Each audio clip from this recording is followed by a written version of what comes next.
Hello दोस्तों, स्वागत है आप लोग का। तो दोस्तों आज हम देखने जा रहे हैं यूपीएससी सीएससी जो 2019 का एग्जाम होने वाला है, उसके लिए कौन कौन सी हम बुक पढ़े कि जिससे एक बार में ही हम क्या करें, एग्जाम को क्लियर कर पाए।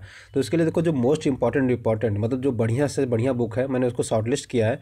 ठीक है, एक एक करके हम देखते जाएंगे और उसमें उसके अलावा भी जो एक दो बुक्स हैं जो इसमें मैंने ऐड नहीं किया, क्यों नहीं ऐड किया है मैं वो भी बताऊँगा। उसके एवज में जो बुक मैंने ऐड किया उसका भी मैं बताऊँगा कि रीज़न क्या है कि मैंने इस बुक को ऐड क्यों किया। बहुत सारे लोग बोलते हैं कि सर आपने ये बुक का ऐड किया, क्या ये बुक अच्छी नहीं है? तो मैं उस चीज़ पर भी क्या करूँगा, इसमें आगे आपको बताता चलूँगा। तो देखो, मैंने इसमें हिंदी और इंग्लिश दोनों में आपको ऐड किया है। ठीक है, तो अगर हिंदी में पढ़ना है तो हिंदी में भी आप देख सकते हैं, इंग्लिश में पढ़ना है तो इंग्लिश में। तो मैंने दोनों का स्क्रीनशॉट इमेज के साथ लगाया है।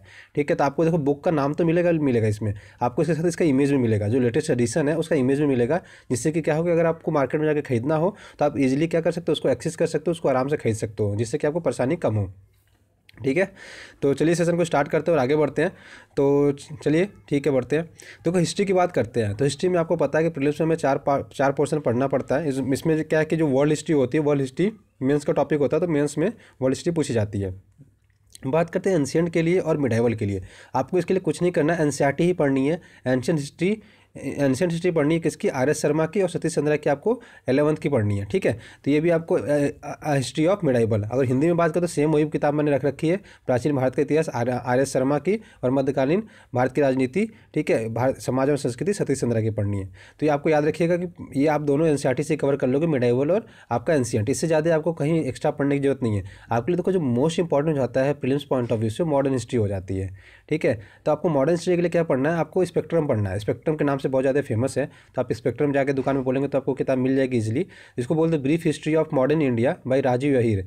ठीक है, ये एक आईपीएस अधिकारी भी रह चुके हैं ये। तो आप स्पेक्ट्रम के नाम से मांगेंगे तो आपको ये बुक इजीली अवेलेबल मिल जाएगी। इसके अलावा लोग बिपिन चंद्रा की बात करते हैं। देखो, अगर मैं आपको एक चीज़ प्रेफर करूँगा, आप दोनों में से कोई एक बुक पढ़िए, या तो बिपिन चंद्रा पढ़िए आप। ठीक है, मैं आपको वो भी लिख दे रहा हूँ, बिपिन चंद्रा के नाम से फेमस है। तो अगर आपसे कहीं पूछा जाए तो बिपिन चंद्रा भी पूछा जाए तो बिपिन चंद्रा के नाम से भी लोग बहुत सारी बुक पढ़ते हैं। अगर आपके पास बिपिन चंद्रा है तो आप बिपिन चंद्रा फॉलो करिए। अगर आपके पास नहीं है तो अगर आप खरीदने वाले हो तो मैं कहूँगा आप स्पेक्ट्रम खरीदिए। स्पेक्ट्रम सबसे बढ़िया बुक है। दोनों कंपेयर में मुझे ज़्यादा जो बढ़िया लगा वो स्पेक्ट्रम है। ठीक है, बिपिन चंद्रा भी लोग प्रेफर करते हैं। तो दोनों में से आपको जो भी बुक हो, आप दोनों में से कोई भी एक बुक लेकर पढ़ सकते हैं। दो बुक मत लीजिए। देखो, बहुत सारे लोग को होता है कि यार इस बुक से कुछ पूछ लिया। तो देखो, एक चीज़ आप याद रखिएगा, अगर आपको स्पेक्ट्रम से कोई क्वेश्चन नहीं बन रहा है तो ये मान के चलो को किसी से वो क्वेश्चन नहीं बनने वाला है। आप ये अपने दिमाग में रखिए। ठीक है, तो देखो बहुत सारे क्वेश्चन इस बार 2018 का प्रीलिम्स हुआ, उसमें एक दो क्वेश्चन थे जो स्पेक्ट्रम में था ही नहीं। तो क्वेश्चन किसी से नहीं बना, किसी का सही भी नहीं हुआ वो क्वेश्चन। तो ऐसा नहीं है, जो हिस्ट्री ऑप्शनल लेके पढ़ते हैं उनसे तक वो क्वेश्चन नहीं हुआ था। तो ऐसा नहीं है, क्योंकि देखो जो हिस्ट्री ऑप्शनल लेके पढ़ते हैं वो लोग भी क्या करते हैं, इसी को फॉलो करते हैं, स्पेक्ट्रम को फॉलो करते हैं, बिपिन चंद्रा को फॉलो करते हैं। तो आपके पास जो दोनों में से किताब हो, देखो एक किताब को 4 बार पढ़ो, इन कंपेयर टू आप 4 किताब को 4 बार में पढ़ रहे हैं, तो उससे आपको देखो कुछ नहीं मिलेगा, आउटपुट कुछ भी नहीं मिलेगा। आप एक किताब को ही 4 बार पढ़िए, आपको बहुत कुछ सीखने को उसमें मिल जाएगा। ठीक है, तो बात करते हैं आर्ट एंड कल्चर की। तो आर्ट एंड कल्चर के लिए आपको नितिन सिंघानिया की बुक लेनी है। दोनों हिंदी मीडियम से हो चाहे आप इंग्लिश मीडियम से हो, आपके लिए आर्ट एंड कल्चर के लिए आपको नितिन सिंघानिया लेनी है। तो ये 4 बुक्स लेनी है। एनसीईआरटी के लिए और मिडाइवल के लिए आपको एनसीईआरटी फॉलो करनी है। मॉडर्न के लिए आपको स्पेक्ट्रम फॉलो करना है। आर्ट एंड कल्चर के लिए आपको नितिन सिंघानिया की बुक फॉलो करनी है। मैं इमेज देख रहा हूँ, देखो एनसीईआरटी के लिए ये वाली ऐसे आप रामशरण शर्मा की किताब आती है। हो सकता है कहीं कहीं कवर आपको पुरानी मिल जाए, तो जो मिल जाए आप पढ़िए, उससे लेकर उसमें कोई फर्क नहीं पड़ता उससे। उसके बाद बात करते हैं देखो मिडाइवल के लिए। तो मिडाइवल के लिए सतीश चंद्रा की ये आपका पेज का कवर है। उससे आगे बढ़ते हैं मॉडर्न के लिए। देखो मॉडर्न थोड़ा अपडेट हुआ है, इससे पहले इसका रेड कलर का कवर हुआ करता था, तो अभी अपडेट हो गया स्पेक्ट्रम। ठीक है, तो आप ये चीज़ याद रखिएगा, इसका कवर अभी लेटेस्ट ऐसे आ रहा है, इससे पहले रेड कलर का था। तो मैं आपको कलर भी बताता हूँ, इससे पहले रेड कलर का इसका कवर हुआ करता था। नितिन सिंघानिया की बुक है ये। ठीक है, नितिन सिंघानिया का आर्ट एंड कल्चर, आप ये लेकर आराम से पढ़ सकते हैं। इससे आगे बढ़ते हैं ज्योग्राफी पे, जनरल साइंस पे। जनरल साइंस में देखो आपको क्या है कि साइंस एंड टेक्नोलॉजी वाले पार्ट पर ज़्यादा ध्यान देना है। तो आपको ये किताब लेनी है, science and technology for civil services, Ravi P Agrahi की किताब है। ठीक है, विज्ञान एवं प्रौद्योगिकी, रवि पी अग्रही की। उसके बाद साइंस में देखो फिजिक्स, केमिस्ट्री, बायोलॉजी, देखो इससे आप क्वेश्चन बहुत ज़्यादा कम पूछे जाते हैं। एक आध क्वेश्चन पूछ लिए जाते हैं आपको बायोलॉजी वाले पार्ट से। तो आप किताब खरीदने के लिए खरीद लीजिए, बट आप एज ए सरफेस थोड़ा सा देख लीजिए, और बायोलॉजी वाले पोर्शन को आप थोड़ा सा अच्छे से देखिएगा। ठीक है, आपको क्या करना है, बायोलॉजी वाले पोर्शन को थोड़ा अच्छे से देखना है। और ये भी आपको देखो हिंदी में अलग आती है, इंग्लिश में मैंने अलग लिखा है। ठीक है, प्री माटे की आती है इंग्लिश मीडियम के लिए। हिंदी के लिए आपको दृष्टि सामान्य विज्ञान की किताब आती है, दृष्टि पब्लिकेशन की। तो आपको फिजिक्स, केमिस्ट्री और बायोलॉजी वाला ले लीजिए आप। उसमें एक समग्र एक ही में एक साथ हुआ। आपको थोड़ा सा बायोलॉजी वाले पोर्शन में थोड़ा सा ध्यान देना है, क्योंकि देखो इसमें आईएएस से क्वेश्चन तो नहीं बनते, बट स्टेट पीसीएस, एसएससी, बाकी जितने भी आप एग्जाम दोगे, रेलवे, पुलिस, सब में आपको हेल्प करने वाला है। ठीक है, तो देखो जनरल साइंस की किताब ये है, जनरल सामान्य विज्ञान, और इसमें प्री-मार्टे की है। उसके आगे बढ़ते हैं, साइंस टेक्नोलॉजी के दोनों की सेम बुक है, रवि पी अग्रही की किताब है। तो आप रवि पी अग्रही की मांगे, साइंस टेक्नोलॉजी ऐसे करके मांगेंगे, आपको मिल जाएगा। सिविल, देखो यहाँ लिखा है फॉर सिविल सर्विसेज एग्जामिनेशन। उसके ज्योग्राफी की बात करें, देखो ज्योग्राफी में इंडियन ज्योग्राफी के लिए आपको क्या लेना है, इंडियन वर्ल्ड ज्योग्राफी के लिए। तो इंडियन ज्योग्राफी में आप माजिद हुसैन सर की किताब लीजिए। देखो जिसके पास महेश कुमार बर्णवाल पढ़ी हो तो आप महेश कुमार बर्णवाल से भी पढ़ लीजिए। महेश कुमार बर्णवाल भी अच्छी किताब है और माजिद हुसैन सर की किताब भी अच्छी है। तो इन दोनों में से अगर आपको कोई एक पढ़ा तो एक ही किताब मैं प्रेफर करता हूँ, एक किताब को 4 बार पढ़िए इन कंपेयर टू चार किताब को 4 बार पढ़ने से अच्छा है, ठीक है ना। एक ही किताब को 4 बार पढ़े, एक ही किताब को अगर 4 बार पढ़ते तो आपको बहुत कुछ एक्स्ट्रा सीखने को मिल जाता है और बहुत आपकी समझ विकसित हो जाती है अच्छी खासी। तो मैं ये कहूँगा कि अगर आपके पास किताब नहीं है तो इंडियन ज्योग्राफी लीजिए माधव हुसैन की। अगर महेश कुमार बर्णवाल की किताब है इंडियन ज्योग्राफी की, तो आप उसको लेकर पढ़िए।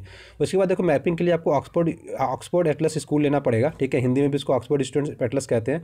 उसके अलावा एक आउटलाइनिंग मैप आती है। आउटलाइनिंग मैप क्या होता है, खाली मैप होता है जिसमें क्या हो कि आप जगह को देखो, इसमें इस वाले मैप में मतलब ऑक्सफोर्ड एटलस में देखो, और आउटलाइनिंग मैप का मतलब होता है खाली मैप दिया जाता है, सिर्फ इंडिया का मैप दे दिया गया, ठीक है। उसका वर्ल्ड का एशिया का मैप दे दिया गया, सारे खाली खाली दे दिए जाते हैं। उसमें आपको जगह जगह भरना होता है कि कौन सी सिटी कहाँ पे, कौन सा पर्वत कहाँ है, कौन सा पहाड़ कहाँ है, ऐसे ऐसे भरने पड़ते हैं। तो उसको बोलते हैं आउटलाइनिंग मैप। तो आप दुकान पर जाएंगे, बोल देंगे भैया आउटलाइनिंग मैप दे दीजिए, हम लगभग 100 रुपीज़ के आसपास वो आती है, ठीक है। तो जगह जगह वेरी हो सकता है लेकिन अप्रॉक्स 100 के आसपास आती है, 100-120 के आसपास वो आती है। देखो किताब की बात करें, देखो लेटेस्ट एडिशन इनका ब्लैक कलर में है, अभी ब्लैक कलर में हो गया, पहले ये थोड़ा लाइट ग्रीन कलर में था। तो 7th एडिशन आ गया है, तो आप ये किताब अपडेट खरीदना हो तो अपडेटेड खरीदिएगा, ठीक है। पुरानी तो पढ़ सकते हैं बट मैं प्रेफर करता हूँ कि अपडेटेड खरीदे, क्योंकि उसमें बहुत सारी नई चीज़ें क्या होती है जुड़ जाती हैं। बाकी मैपिंग की बात करें, देखो स्टूडेंट्स एटलस ऐसी आती है, इसका कलर ऐसे भी मिल सकता है, रेड कलर मिल जाता है। दोनों में से आपको जो भी कलर मिल जाए आप लेके पढ़ लीजिए, क्योंकि मैप में बहुत ज़्यादा चेंजेस नहीं होते हैं, ठीक है ना। तो आपको या तो स्टूडेंट एटलस ये की मिल जाती है या तो ये कलर की मिलती है, दोनों में से कोई भी आप ले लीजिए, ठीक है। हिंदी इंग्लिश दोनों में अवेलेबल है। उसके बाद इन्वायरमेंट की बात करते हैं, देखो इन्वायरमेंट के लिए क्या है, पर्यावरण पारिस्थितिकी के लिए देखो इंग्लिश मीडियम के लिए देखो मैं प्रेफर करता हूँ शंकर आईएएस की बुक आती है, ठीक है, वो आपको पढ़ना है। हिंदी मीडियम के लिए पहले लोग शंकर आईएएस की बुक पढ़ते थे, बट मैं आपको प्रेफर करूँगा, बहुत अच्छी बुक आ गई है पर्यावरण पारिस्थितिकी की दृष्टि पब्लिकेशन की, ठीक है। तो आप वो ले लीजिए, वो सबसे बढ़िया बुक है। देखो ये अभी लेटेस्ट एडिशन आ गया है शंकर आईएएस का, ठीक है, इन्वायरमेंट। तो ऐसा इसका कवर है, और दृष्टि पब्लिकेशन की बात करें तो पर्यावरण पारिस्थितिकी ग्रीन कलर का इसका कवर है, ठीक है। तो आप एक बुक परचेस कर लीजिए। उसके बाद बात करते हैं इकोनॉमिक्स के लिए। तो इकोनॉमिक्स के लिए देखो आपको इकोनॉमिक्स के लिए रमेश सिंह लेना है, और भारतीय अर्थव्यवस्था के लिए आपको इसमें रमेश सिंह लेना है। दोनों के लिए सेमी बुक है। इसका कवर बात करें तो देखो इसका लेटेस्ट एडिशन 10th एडिशन आया हुआ है, और इसका जो कवर है रेड कलर का ऐसे है, ठीक है। उसके बाद पॉलिटी की बात करते हैं, देखो पॉलिटी के लिए मोस्ट प्रेफर प्रीलिम्स के लिए लक्ष्मीकांत, भारत की राज्य व्यवस्था, एम लक्ष्मीकांत के नाम से फेमस बहुत ज़्यादा है। इसकी कवर लिख लेते हैं, देखो इंडियन ज्योग्राफी और इंडियन पॉलिटी, ठीक है, भारत की राज्य व्यवस्था के नाम से ये फेमस है बुक, ठीक है। इसके बाद बात करते हैं समसामयिकी। करंट के लिए क्या करें, करंट के लिए देखो 2 मैगजीन पढ़, दोनों में से कोई एक मैगजीन आप पढ़ सकते हैं उसमें, या दोनों चाहे तो दोनों पढ़ सकते हैं। एक विजन आईएएस की आती है, एक दृष्टि आईएएस की। मैं आपको प्रेफर करूँगा कि अगर आपको विजन आईएएस की अगर आप ऑनलाइन पढ़ने में अगर इंटरेस्ट रखते हैं तो आपको विजन आईएएस की वेबसाइट पर जाएंगे, जहाँ पर इनकी फ्री अवेलेबल है, हिंदी और इंग्लिश दोनों। तो आपको अगर वहाँ से पढ़ना चाहे तो वहाँ से जाके पढ़ लीजिए। अदरवाइज अब दृष्टि आईएएस की मैगजीन आती है मंथली, आप वो परचेज कर सकते हैं, 100 के आसपास वो आती है, ठीक है। इसके अलावा देखो आपको एक एक्स्ट्रा कुछ और चीज़ें पढ़नी पड़ेंगी जो लोग नहीं बताते हैं। हर साल भारत 2019 आता है, ठीक है। भारत 2019 से इस बार आएगा, हर साल पिछली बार भारत 2018 आया था, जो हर साल ये जनवरी फरवरी के आसपास आ जाती है, फरवरी मार्च के आसपास आ जाती है। उसके बाद इकोनॉमिक सर्वे आता है, ठीक है, आर्थिक परिदृश्य, जिसको हम इंग्लिश में इकोनॉमिक सर्वे बोलते हैं, आर्थिक परिस्थिति। ये भी आता है, हिंदी इंग्लिश दोनों में आते हैं। गवर्नमेंट निकालते हैं, वो फोटो कॉपी, गवर्नमेंट की थोड़ी सी महंगी होती है, तो आप इसके फोटो कॉपी वगैरह मार्केट से खरीद लेंगे, आपको इजीली अवेलेबल मिल जाता है मार्केट में, ठीक है। तो आपको ये 2 चीज़ें खरीदनी, या तो अमेजन की वेबसाइट पर जाएंगे वहाँ पर भी मिल जाता है, या तो फिर दृष्टि पब्लिकेशन की भी हिंदी में ये लोग लास्ट में निकालते हैं 1-2 महीने बाद उसका, ठीक है, समराइज व्यू करके वो निकालते हैं। अगर आपको ये वाले नहीं मिलते हैं, गवर्नमेंट का डाटा नहीं मिलता है, तो आप दृष्टि आईएएस का हिंदी में खरीदना चाहे तो भारत 2019 भी निकालते हैं और आर्थिक परिदृश्य निकालते हैं। देखो आपको क्या है, आपको किताबों के अलावा क्या पढ़ना है, एक करंट का आपको अपडेट रखना है, विजन आईएएस, दृष्टि आईएएस की। उसके एक्स्ट्रा जो बिक पढ़नी है भारत 2019 और आर्थिक परिदृश्य पढ़ना है। ये 2 पॉइंट आपको याद रखिएगा। बाकी जो 6 सब्जेक्ट थे मैंने आपको बता दिया था, हिस्ट्री, साइंस, ठीक है, ज्योग्राफी, इकोनॉमिक्स, पॉलिटी, इन्वायरमेंट, ये 6 सब्जेक्ट आपको अच्छे से अपना कवर करना है। और इस किताबों के अलावा आपको लग रहा होगा इतनी कम किताबों में हो जाएगा क्या, सबसे पहले तो यही क्वेश्चन आ रहा होगा। आप इतनी पहले 6 किताबें 5 महीने में खत्म करके देखिए आपसे खत्म हो पा रहा है कि नहीं। और आपको एक किताब कम से कम 3 से 4 बार पढ़ना है। आप देखो अगर ये खत्म हो जा रहा है तब आप कहिएगा कि नहीं मुझे और क्या पढ़ना है, तो मैं आपको उसमें और बताते चलूँगा, ठीक है। बट आप ये मान के चलिए कि अगर आप ये किताब को कम से कम 3 बार पढ़ लेते हैं तो आप इससे बाहर आप क्वेश्चन बहुत ज़्यादा नहीं जाएगा आपका, लगभग आप प्रीलिम्स आराम से निकल जाओगे। मतलब 90% क्वेश्चन आप आप अटेंड करने की परिस्थिति में पहुंच सकते हो अगर आपका करंट तैयार है, ये सारी चीज़ें है तो ठीक है। उसमें सही गलत की बात हम बाद में करेंगे, बट आपको नॉलेज बहुत ज़्यादा बूस्ट हो जाएगा। तो आपको सिलेक्शन लेना है तो देखो एक किताब को 4 बार पढ़िए, इन कंपेयर टू 4 किताब पढ़ने से अच्छा है, ठीक है।